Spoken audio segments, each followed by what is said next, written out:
संविधान को तो खत्म करके मनुस्मृति लाने की पूरी कोशिश भारतीय जनता पार्टी नरेंद्र मोदी जी और उनकी पूरी टीम कर रही है। पूरी की पूरी फोर्स लगा देते हैं। फोर्स इन्होंने, हम मेरठ टोल पे गए थे, हमारी पूरी कांग्रेस अनुसूचित जाति विभाग की पूरी टीम तो हम लोग गए थे मेरठ टोल पे। इन लोगों ने हमें रोक लिया। खास करके राहुल गांधी जी जो है, यदि राहुल गांधी है तो दलित सुरक्षित है, अदरवाइज जो है। यूपी पुलिस अगर अपना काम सही से करती तो बुलडोजर चल चुका होता, एनकाउंटर हो चुका होता। देश के अंदर संविधान को मानने वाले लोग हैं, तब तक बीजेपी के सपनों को हम सपना रखेंगे, किसी कीमत पर कामयाब नहीं होने देंगे। इस देश के वंचित वर्गों की, दलित, पिछड़े, आदिवासी। यूपी पुलिस का, मैंने जैसे आपको पहले भी कहा कि इनका काम है अपराधियों को एनकाउंटर में मारना। दलित लड़की के खिलाफ ये हो गया है तो इन्होंने क्यों नहीं एनकाउंटर किया उसका? देखिए, चंद्रशेखर आजाद जी भी गए थे और हम भी गए। वहाँ जो भी जा रहा है उसे रोक दिया गया है और अच्छा है कि चंद्रशेखर आजाद जी वहाँ मेहनत कर रहे हैं, संघर्ष कर रहे हैं। उत्पीड़न इस सरकार के जमाने में हो रहा है, इतना पहले कभी नहीं हुआ है। चाहे वो हाथरस कांड हो, चाहे सेंगर वाला कांड हो, चाहे वो अंकिता भंडारी का कांड हो, चाहे अब ये नया कांड हुआ है। इन लोगों ने विपक्ष को पूरी तरीके से रोक दिया था, मीडिया को रोक दिया था। अपने जो इनके नेता है वही उनके घर जा पा रहे थे। पूरा जो गांव था उसको छावनी में इन्होंने बदल दिया था। मोदी जी केवल एक एक्टर हैं, ना तो उनकी बस की देश चलाना है, वो प्रधानमंत्री वाली कोई बात उनमें दिखती नहीं है, वो एक कलाकार है। योगी जी जब भरी सभा में कहते हैं कि यदि महिलाओं के साथ अपराध होगा तो उस अपराधी को चौराहे पे खड़ा होकर उसको सजा दी जाएगी, वो सजा नहीं दी गई। और हमारे जितने, चाहे वो कांग्रेस के वर्कर्स हों, चाहे कांग्रेस के राजपाल गौतम जी हों, उनको सबको भारी पुलिस बंदोबस्त के साथ ऐसे रोका जाता है जैसे क्रिमिनल को रोका जाता है। धर्म के नाम पे, जाति के नाम पे, जातिवाद, धर्मवाद इन्होंने इतना कर दिया है देश में कि आज युवा रिले ये चला रहे हैं इंटरनेट पे। व्हाट्सएप यूनिवर्सिटी के 2014 के बाद आजादी मिली, तो ये क्या सिखाना चाहते हैं जनता को?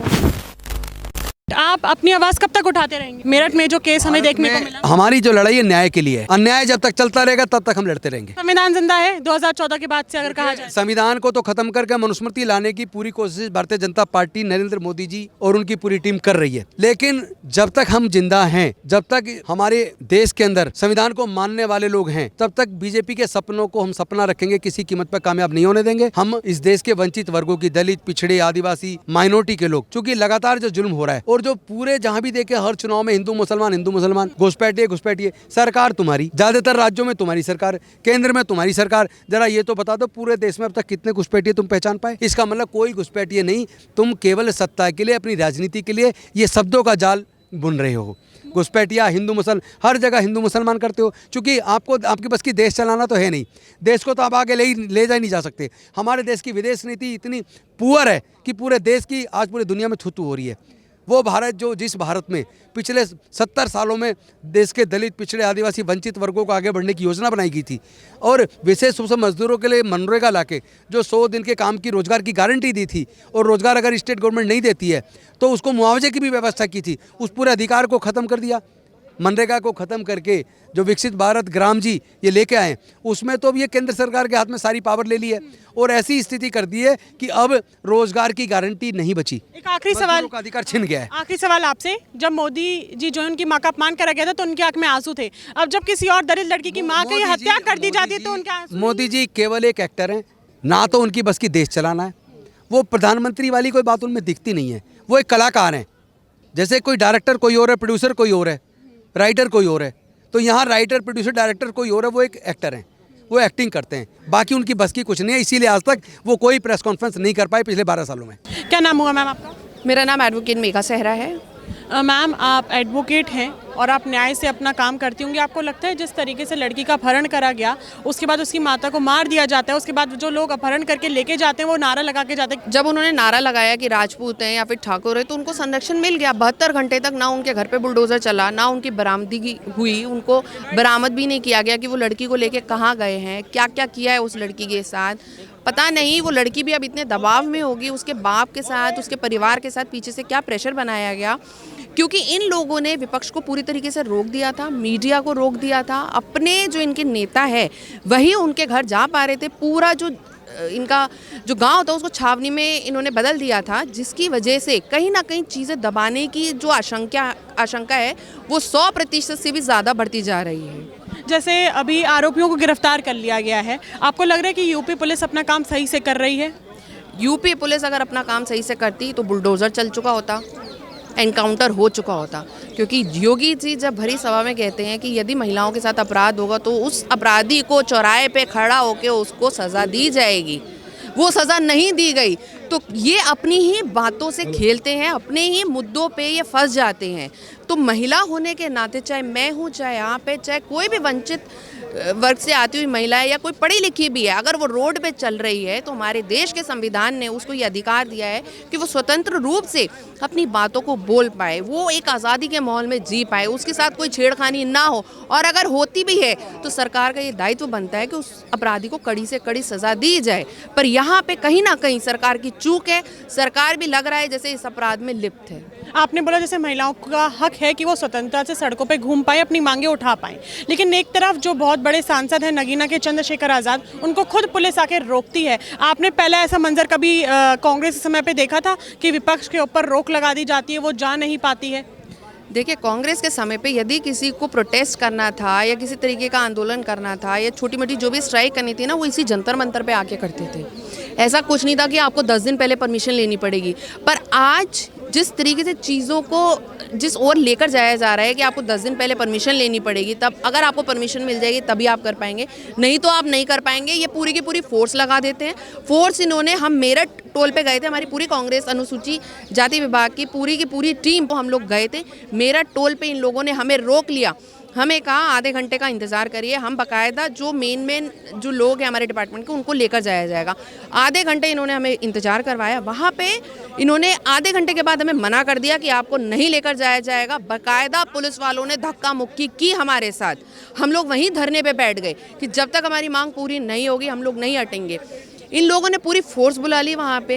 ये बताइए कि आधे से ज़्यादा वहाँ पे वकील थे, जो हमारे अनुसूचित जाति विभाग के कांग्रेस के जो हमारे चेयरमैन साहब हैं आदरणीय राजेंद्र पाल गौतम जी, वो भी एक अधिवक्ता, उन्होंने बार बार कहा कि सर हमने पहले ही परमिशन ली है, आप लोगों ने परमिशन हमने सौंपी थी आपको, उस परमिशन के मुताबिक आप हमें लेकर जाइए। पर क्यों नहीं लेकर जाया जा रहा है? दूसरे जो सत्ता में जो लोग बैठे, नेता बैठे, उनको तकरीबन आप लेकर जा रहे हैं, तो हम क्यों नहीं? चाहे हम हैं, चाहे दूसरी पार्टी के लोग हैं, जो उनके साथ सांत्वना व्यक्त करना चाहते हैं, परिवार के साथ उनको एक सहारा देना चाहते हैं कि ये जो भारत है, आज भी हमारा संविधान जीवित है। अगर आपके साथ कुछ गलत होता है तो हम लोग आपके साथ खड़े हैं, पर हमें रोका गया। संविधान को कुचलने की पूरी कोशिश आज इस देश में की जा रही है। कंगना रनौत जो हैं, उन्होंने एक बयान दिया था इंटरव्यू में कि आज़ादी 2014 के बाद मिली है।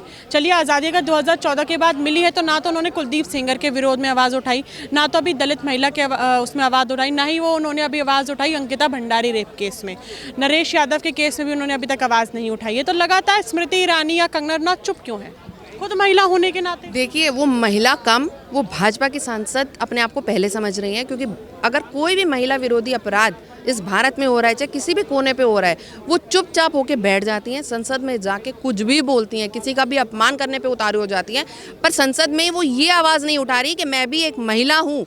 इस दलित लड़की के साथ या किसी भी वर्ग से लड़की आती है, किसी भी जाति से, किसी भी धन से लड़की आ रही है, अगर उसके साथ अपराध हो सकता है, कल को आप सांसद है, अगर आपके पास प्रोटोकॉल नहीं होगा, अगर आपके पास गाड़ी नहीं होगी, घोड़े नहीं होंगे, आप सड़कों पे निकल के देखिए ना, तब आपको पता चलेगा कि सरकार ने जो वादे किए थे कैमरा लगाने के, वो कैमरे तक आपको कहीं पर नहीं नजर आएंगे कि आप अपने आप को सुरक्षित महसूस कर रखें। रात के 10 बजे के बाद क्या, आप शाम को जब सर्दियों में 5 बजे के बाद अंधेरा हो जाता है, तब भी लड़कियां कहीं ना कहीं अपने आप को सोचती हैं कि मुझे 7 बजे तक घर पे पहुंचना है, जल्दी से जल्दी, क्योंकि ये सरकार पे आज लोगों का भरोसा उठ चुका है। दिल्ली में जहां पे भाजपा सरकार 4 इंजन की सरकार चला रही है, शालीमार एरिया, शालीमार बाग एरिया, जहाँ से हमारी सीएम साहिबा खुद आती है, रेखा गुप्ता जी, वहाँ पे दिन दहाड़े एक महिला को गोली मार के हत्या कर दी गई। उस पर क्या एक्शन हुआ? कुछ नहीं हुआ। कुछ नहीं कर रही है सरकार, सिर्फ अपराधियों के साथ मिलके ऐसा लग रहा है लिप्त हो चुकी है, अपराध को बढ़ावा दे रही है, जाति के नाम पे, धर्म के नाम पे सिर्फ नफरत फैलाने का काम कर रही है, संविधान को कुचलना चाहती है। भाई साहब, क्या नाम हुआ आपका? मेरा नाम विजेंद्र। जिस तरीके से महिलाओं के ऊपर अत्याचार, उत्पीड़न की संख्या बढ़ती जा रही है, किसी भी जाति से आती हो, खासतौर पे दलितों के ऊपर काफी ज्यादा उत्पीड़न हो रहा है, आपको ऐसा लग रहा है कि दलित समाज में पैदा होना महिलाओं के ऊपर एक श्राप बन चुका है? जब कोई गलती नहीं है लड़की की, 4 लोग आते हैं, 5-6 लोग अपहरण करके ले जाते हैं और नारा लगाते जाते, माँ बचाने आती है तो माँ को फरसे से काट दिया जाता है। देखिए, सिर्फ महिलाओं के लिए नहीं, आज चाहे वो पुरुष हो चाहे महिला हो, सबके साथ, बच्चों के साथ भी इसी तरीके से दुर्व्यवहार किया जाता है। और खासकर महिलाएं तो देखिए, चाहे वो यूपी हो चाहे दिल्ली हो, पूरे देश के अंदर कहीं भी अपने आप को सेफ फील नहीं करती।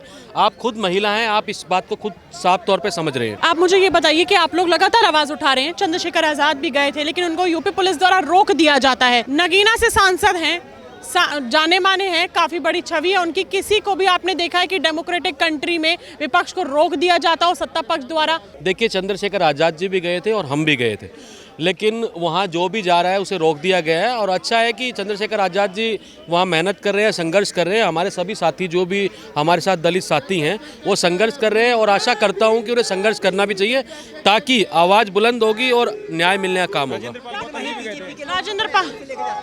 वहीं बीजेपी के लोगों को एक दूल्हा बना के बड़े आराम से उस गांव में ले जाया जाता है, बिल्कुल लेके जाया जाता है। और हमारे जितने, चाहे वो कांग्रेस के वर्कर्स हों, चाहे कांग्रेस के राजेंद्र पाल गौतम जी हों, उनको सबको भारी पुलिस बंदोबस्त के साथ ऐसे रोका जाता है जैसे क्रिमिनल को रोका जाता है। इस तरह से व्यवहार किया जाता है जैसे क्रिमिनल के साथ किया जाता है। आपने देखा होगा सोशल मीडिया पर भी। ये व्यवहार आपने कभी देखा था कांग्रेस के समय में? कभी नहीं हुआ। जितना उत्पीड़न इस सरकार के ज़माने में हो रहा है इतना पहले कभी नहीं हुआ है। चाहे वो हाथरस कांड हो, चाहे वो आपका सेंगर वाला कांड हो, चाहे वो अंकिता भंडारी का कांड हो, चाहे अब ये नया कांड हुआ है। खासकर दलितों के साथ, महिलाओं के साथ और माइनॉरिटी के साथ जितना अब हो रहा है इतना पहले कभी नहीं हुआ है। भाजपा बोलती है कि अगर कांग्रेस में इतना ही आज़ाद थी, इतनी डेमोक्रेसी थी, तो इंदिरा गांधी ने इमरजेंसी क्यों लगाई थी? इमरजेंसी लगा के जनता को इमरजेंसी के लगाने के और बहुत से कारण हो सकते हैं, लेकिन तकलीफ किनको थी इमरजेंसी के समय में? दलित को कोई तकलीफ नहीं थी, माइनॉरिटी को कोई तकलीफ नहीं थी, किसी को कोई तकलीफ नहीं थी। बैंकों का राष्ट्रीयकरण हुआ था उन्हीं दिनों में, बाकी नेशनलाइजेशन हुए थे, किसको तकलीफ थी? उससे कोई मतलब नहीं है। इमरजेंसी के बहुत सारे कारण थे। परमिशन ली थी प्रोटेस्ट? देखिए, परमिशन हम हर बार लेते हैं, लेकिन परमिशन कैंसिल कर दी जाती है, और परमिशन जो मिलती है परमिशन हर बार रिजेक्ट कर दी जाती है, क्योंकि उन्हें पता है परमिशन देने के बाद ये पूरा ग्राउंड भरा जाएगा। आज परमिशन नहीं थी, इनकी तरफ से नहीं थी, क्योंकि हमने अपनी तरफ से रिक्वेस्ट की, इन्होंने परमिशन रिजेक्ट कर दी। पर एक दलित होने के नाते इन महिलाओं के लिए, देश के जो दलित है उनके लिए हमें आवाज़ उठानी है। परमिशन होगी तो भी और नहीं होगी तो भी। देश के किसी भी कोने के अंदर अगर ऐसा कोई भी दुर्व्यवहार, कहीं भी ऐसा कोई भी काम होगा तो हम वहाँ आवाज़ उठाने का काम करेंगे और संघर्ष करते रहेंगे। न्याय व्यवस्था रखना, न्याय व्यवस्था कायम रखना देश का काम है। इसमें चाहे 26 जनवरी आती है तो भी और भी ज़्यादा जिम्मेवारी हो जाती है। अब 26 जनवरी के नाम से आपको परमिशन नहीं दी जा रही है, ये अपने आप में चिंता का विषय है।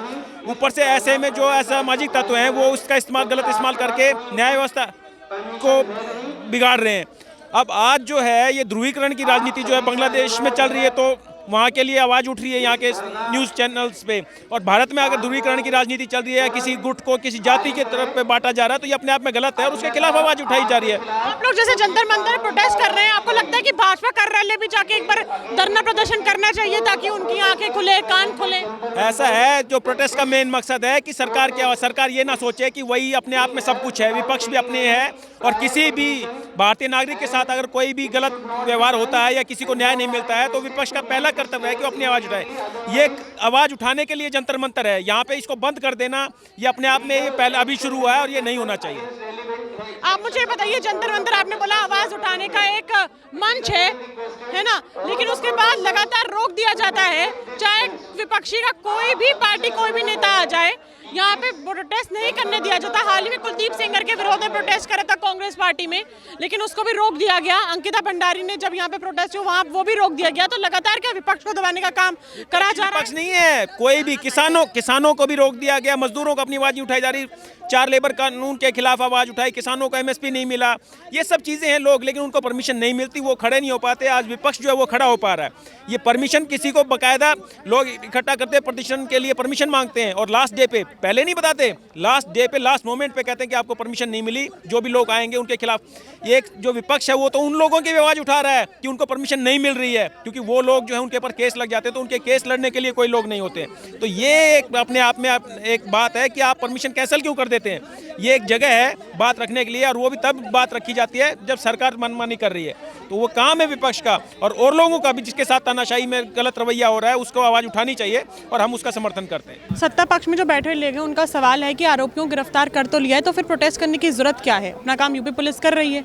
यूपी पुलिस ने क्या किया? यूपी पुलिस का, मैंने जैसे आपको पहले भी कहा कि इनका काम है अपराधियों को एनकाउंटर में मारना।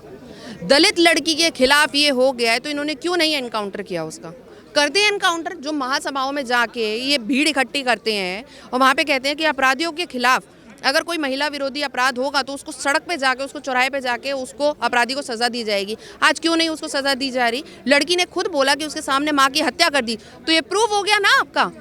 ठीक है, ट्रायल तो समय लेगा, पर टाइम देकर उसको फास्ट ट्रैक कोर्ट में करना ताकि दोषियों को जल्दी से जल्दी सज़ा मिल जाए, ताकि लड़की और उसके जो परिवार वाले हैं उसके ऊपर प्रेशर ना बनाया जाए। और कहीं ना कहीं स्टेटमेंट जो है, जो केस में जो वो लड़की ने देखा अपनी आंखों से, जो उसने महसूस किया, जो उसके साथ 72 घंटे हुआ, उसको कहीं ना कहीं उसको दबाव बनाने की कोशिश ना की जाए और जो सच्ची बातें वो सामने आए। तो सरकार का यही काम है।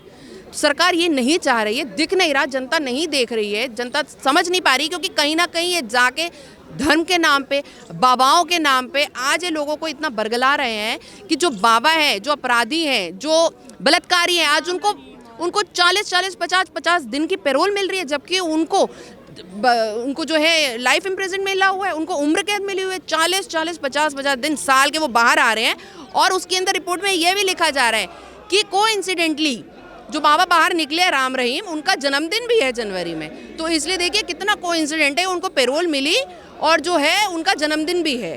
तो वो बड़े आराम से सर्दी गुजारेंगे, बड़े आराम से सब कुछ करेंगे और आके यही नहीं कि वो अपने घर पे बैठ जाएंगे। सोचिए वो वर्चुअल जाके लोगों को प्रवचन भी दे रहे हैं। तो ये सरकार कहाँ से कहाँ रूल्स को लेकर जा रही है, कुछ समझ नहीं आ रहा जनता को, क्योंकि इतिहास मिटाया जा रहा है जनता का। इतिहास इसलिए मिटाया जा रहा है क्योंकि ये इतिहास के पार्ट ही नहीं थे कभी। तो इतिहास मिटा के ये नया इतिहास रचना चाहते हैं, जिसमें ये दिखाना चाहते हैं कि चाहे दलित हो, चाहे माइनॉरिटी हो, चाहे वंचित वर्ग हो, लड़कियां हैं, आपको जिस तरीके से ये चाहेंगे उस तरीके से घुमाएंगे। जो लॉ ये बनाना चाहते हैं वो लॉ ये बनाएंगे। चाहे लड़कियां चिल्ला रही हैं तो चिल्लाती रहें, महिलाएं रो रही हैं, बलात्कार हो रहे हैं तो होते रहे, अपहरण होते रहे। तो ये सरकार को कहीं दुख नहीं व्यक्त करना चाहती महिलाओं के साथ। 2014 के बाद से किसी भी तरीके का कोई विकास किसी भी फील्ड में, चाहे वो एजुकेशन हो, चाहे वो इंफ्रास्ट्रक्चर हो, लॉ एंड ऑर्डर हो, चाहे वो फूड को लेके हो, पानी को लेके हो, स्वच्छता को लेके हो, किसी पे भी भाजपा ने अभी तक कोई काम करा है, खरी उतरी है? क्योंकि बोला जाता है बाहर तो डंका बज रहा है योगी बाबा का, पीएम मोदी का। भाजपा काम कर रही है, मध्य प्रदेश में इनकी सरकार है। अभी आपने देखा गंदे पानी से कितने लोगों की मौत हो गई। दिल्ली में गंदा पानी दे रहे हैं। तो प्रोग्रेस की अगर ये बात करेंगे, प्रोग्रेस का आया ना कि 110% जो है वो इजाफा हुआ है, इंक्रीमेंट हुआ है एजुकेशन सेक्टर में। कहीं पे आपको या हमें कोई सरकारी स्कूल, सरकारी यूनिवर्सिटी खुलती हुई नज़र आई है? नहीं। सारी चीज़ें जो जा रही हैं वो प्राइवेट हाथों में ही जा रही है। चाहे वो कोई भी बड़ा उद्योगपति हो, उन्हीं के हाथों में ये देना चाह रहे हैं। अरावली का केस देख लीजिए, पहाड़ों को कटवाने के लिए इन्होंने पूरा का पूरा एफिडेविट ही जिस तरीके से फाइल किया, जिस तरीके से लॉ ये करवाना चाहते थे कि 100 मीटर से ऊपर के, 100 मीटर से जो नीचे के जो पहाड़ हैं वो होंगे ही नहीं, अरावली में वो आएंगे ही नहीं। अरे दिल्ली की जनता को तुम मारना चाहते हो, राजस्थान की जनता को तुम मारना चाहते हो, क्या देना चाहते हो तुम आने वाली जो जनरेशन है? तुम तो हो गए 75 साल के, 80 साल के, तुम तो झोला उठा के, जैसे तुम कहते हो कि हम तो निकल लेंगे, झोला उठाने की भी ज़रूरत नहीं पड़ेगी, शायद उससे पहले ही निकल लेंगे ये। बाकी तो जो हो रहा है हमारे देश में संविधान के खिलाफ हो रहा है, बाबा साहब के जो हमारे प्रिंसिपल्स हैं, जो उनके सिद्धांत हैं, उनके खिलाफ हो रहा है। तो कहीं ना कहीं जो आने वाली जो हमारी फ्यूचर जनरेशन है उनको इसका खामियाजा भुगतना पड़ेगा अगर हमने अभी आवाज़ नहीं उठाई। एक आखिरी सवाल, आप लोग दलितों के लिए आवाज़ उठा रहे हैं, महिलाओं के लिए आवाज़ उठा रहे हैं, क्योंकि जो लगातार उत्पीड़न बढ़ता जा रहा है, आपको लगता है कि ये जो प्रोटेस्ट आज यहाँ जंतर मंतर पे करा जा रहा है, एक और प्रोटेस्ट आपको भाजपा कार्यालय के बाहर करना चाहिए? हम करते हैं समय समय पे, जहाँ पे ये उत्पीड़न हो रहे हैं महिलाओं के साथ। अभी हमने अंकिता भंडारी वाले केस में भी बिल्कुल करोलबाग विधानसभा, जहाँ से इनके जनरल सेक्रेटरी आते हैं दुष्यंत गौतम जी, वहाँ पे भी महिला कांग्रेस ने एक बड़ा प्रोटेस्ट किया था। तो ऐसा नहीं है कि समय समय पे ही किए जाने चाहिए। आप रोज़ एक अपराध की घटना कहीं ना कहीं प्रदेश में आ रही है, चाहे वो दिल्ली है, चाहे वो मध्य प्रदेश है, उत्तर प्रदेश है, राजस्थान है, हरियाणा है, कहीं पे भी ले लीजिए, रोज़ नई नई घटनाएं आ रही है महिलाओं के खिलाफ। धर्म के नाम पे, जाति के नाम पे, जातिवाद, धर्मवाद इन्होंने इतना कर दिया है देश में कि आज युवा जो रीले ये चला रहे हैं इंटरनेट पे, व्हाट्सएप यूनिवर्सिटी के 2014 के बाद आज़ादी मिली, तो ये क्या सिखाना चाहते हैं जनता को? जहाँ पे ये ठेके दे रहे हैं, एमसीडी को ठेके दे रहे हैं दिल्ली में, कितना बच्चों की तबीयत खराब हुई है। आप देखिए आउटर दिल्ली में इन्होंने ठेके दिए एमसीडी को कि खाना बना के जो मिड डे मील होता है उसको दीजिए, तो दे रहे हैं, बच्चों की तबीयत खराब हो रही है। तो बच्चों के खाने तक में इन्होंने अगर मिलावट कर दी है, संविधान को ये कुचलना चाहते हैं, महिलाओं को ये देखना पसंद नहीं करते, तो ये क्या करना चाहते हैं? ये सिर्फ उद्योगपतियों की सरकार बन चुकी है। ये नहीं चाहती कि देश में युवाओं को रोजगार मिले, देश में महिलाएं स्वतंत्र रूप से अपनी बातें रख पाएं या खुली सांस जी पाएं।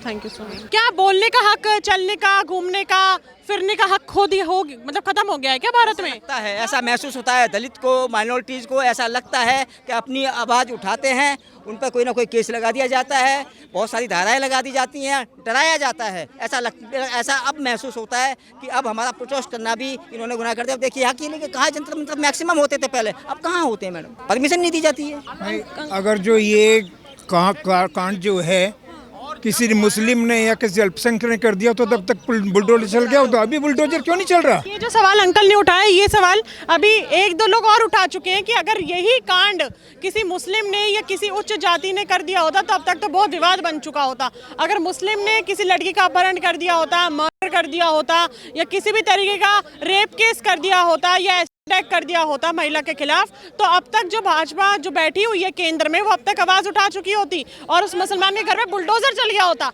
लेकिन अगर यही काम कोई अनुसूचित जाति या फिर कोई दलित के ऊपर करता है तो भाजपा सरकार कुछ नहीं करती। ये छवि बन चुकी है। सुरक्षित नहीं है। हाँ, पर्टिकुलर बस एक इनकी जो अपनी कौम है, उस कौम को कहीं ना कहीं से सह मिलती है, तभी उनके हौसले बुलंद है, तभी वो इस तरह की हरकतें करते हैं। क्या है उनकी? वो तो बोलते हैं हम हिंदू, मुस्लिम, सिख, ईसाई, जैन को साथ। ये योगी जी का क्या किस कम्युनिटी से आते हैं? योगी जी किस कम्युनिटी से आते हैं? उनको इतनी छूट मिली हुई, तभी उनकी इतनी हिम्मत है कि वो कुछ भी कर देते हैं। दलित हिंदू नहीं, आपने ऐसे अछूत हिंदू नहीं है। अच्छा, ऐसा नैरेटिव कौन फैला रहा है? नहीं फैला नहीं रहे, सच्चाई है। मैंने वर्ण कितने हैं? 4 हैं। ब्राह्मण मतलब वैसे वो ब्राह्मण वर्ग, क्षत्रिय वंश, और दूसरा वैश्य वर्ग, दूसरा का नाम शूद्र वर्ण। हम ना शूद्र में है, ना हम किसी में नहीं है, हम अछूतों में है। लेकिन सब अंकल, अगर आप ऐसी ही सोच रखेंगे, सोचे तो भारत तो कभी चल ही नहीं पाएगा ना। नहीं तो फिर हमारे साथ ऐसा भेदभाव क्यों करते हैं? हमें अछूत का मतलब है शेड्यूल कास्ट। शेड्यूल कास्ट की एक लिस्ट बनी थी जो इन 4 वर्गों में कोई किसी में नहीं थे, तो उसको शेड्यूल कास्ट बोल लगता है, अनुसूचित जाति। तो जब ये हमारे को जो नैरेटिव चल रहा है अभी वही चल रहा है। पहले ये नैरेटिव कांग्रेस के समय पे था। नहीं, कांग्रेस के में था, पहले था जब बोला, लेकिन कांग्रेस के अब जो कांग्रेस वो पहले वाली कांग्रेस अब नहीं रही है, नहीं है, बराबर लेके चलती है, बराबर लेके चल रही है। कांग्रेस जो है दलितों के मतलब के इनके हित में काम कर रही है। खास करके राहुल गांधी जी जो है, यदि राहुल गांधी है तो दलित सुरक्षित है, अदरवाइज जो है अब दलित को तो इन लोगों ने पप्पू का टैग दे दिया है भाई साहब, ऐसा क्यों? हजारों करोड़ रुपया इसी के लिए कांग्रेस, उनको पता है कि हम नेहरू के परिवार जो है वही आकर के देश को संभाल सकता है, हमें कोई हटा सकता है तो नेहरू परिवार का बंदा ही उठा सकता है। उनका जो है कोई भी उनसे जो है बिल्कुल कांग्रेस है, तो मैंने बताया ना, कांग्रेस है तो दलित, अछूत या जो मतलब माइनॉरिटी वाला वो जो है सुरक्षित है, बराबर तो मतलब सुरक्षित है। अदरवाइज तो जो है हमारे मतलब इन लोगों का जो है भविष्य अंधकार में, इनकी पीढ़ी अंधकार में ही है। ये बड़े दुर्भाग्य की बात है, जो लोग बुजुर्ग हैं उनके मुंह से ये सुनना पड़ रहा है कि सूचित, अनुसूचित जाति, एसटी के वर्ग जो हैं, दलित जो हैं, वो जो सरकार है भाजपा, इन लोगों को साथ लेके नहीं चलती। ये सिर्फ ब्राह्मणों और उसी जाति को साथ लेके चलती है। और ये वो लोग बोल रहे हैं जो लोग कांग्रेस का शासनकाल भी देख चुके हैं 55 साल,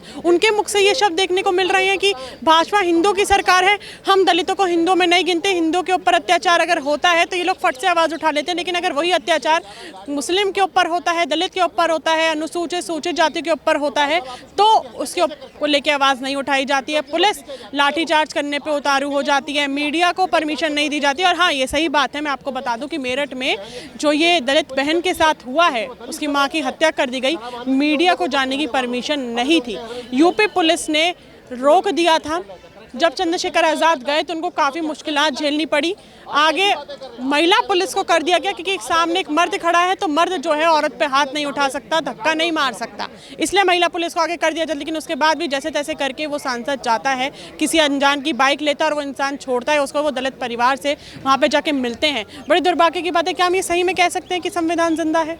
क्या हम सही में कह सकते हैं जिस तरीके से कंगना रनौत डंके की चोट पे बोलती हैं कि 2014 के बाद से संविधान और आज़ादी मिली है, क्या आज वो कंगना रनौत आगे आके महिलाओं के लिए आवाज़ क्यों नहीं उठाती? एक तरफ प्रियंका गांधी बोलती है लड़की हूँ, लड़ सकती हूँ, लेकिन वो कहीं ना कहीं आवाज़ उठाती नजर आ रही है। यहाँ पे जो लोग बुजुर्ग हैं, जिन लोगों ने कांग्रेस का शासनकाल देखा है, वो बोल रहे हैं कि पहली वाली कांग्रेस नहीं है, अभी नई कांग्रेस है, ये सबको साथ लेके चलती है। और वहीं पर जब प्रधानमंत्री जो अपनी उनकी 55 छाती का सीना है उसको चौड़ा करके बोलते हैं कि मेरे लिए सारे धर्म एक हैं, मज़हब एक है, गौ माता सुरक्षित है, हमारे यहाँ पे माताएं बहनें सुरक्षित हैं, और लेकिन किसी भी एक फील्ड में वो खड़े नहीं उतर पा रहे हैं, चाहे वो लॉ एंड ऑर्डर हो, चाहे वो इंफ्रास्ट्रक्चर हो, चाहे वो महिला सुरक्षा को लेके हो, चाहे वो स्वच्छ पानी हवा खाने को लेके हो, चाहे वो एजुकेशन सिस्टम पे लेके हो, चाहे वो हेल्थ सिस्टम पे लेके हो। कहीं ना कहीं हर जगह भाजपा जो है यहाँ पे जनता को फेल होती नज़र आ रही है।